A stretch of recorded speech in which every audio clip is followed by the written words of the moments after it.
Okay, so for CL 4-122, Hilda was simplifying some numerical expressions and made each of the following sequences of calculations.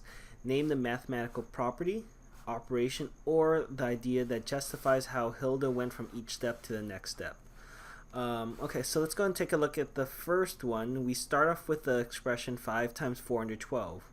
Okay, to get from here to here, hopefully you guys recognize that they just decomposed the 412. So instead of writing 412 as a single number, they broke down 400 plus 10 plus 2, which is 412. And we're still multiplying 5 times that value. So they just decomposed 412. The next step, they continued. I'm sorry, they didn't continue. They used the distributive property. If you notice, they distributed the 5 with the 400, 5 with the 100, and a 5 with the 2. Okay, so 5 times 400 plus 5 times 10 plus 5 times 2. Okay, so this was the distributive property.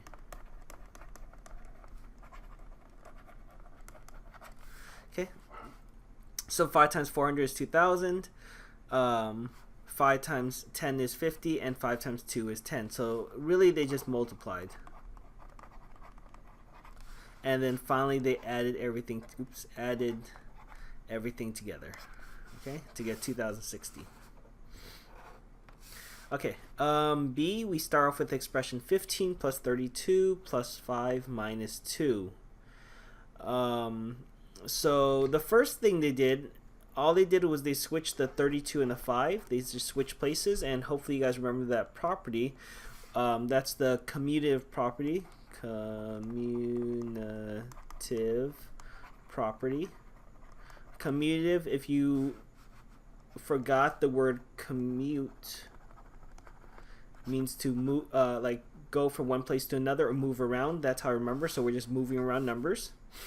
Here they use the associative property of addition. Basically, they're just associating and putting parentheses around addition and subtraction.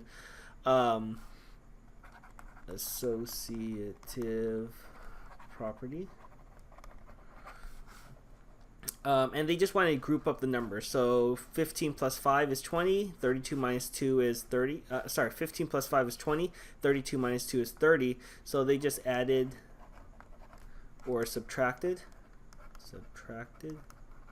And then finally 20 plus 30 is 50. They just added. Okay.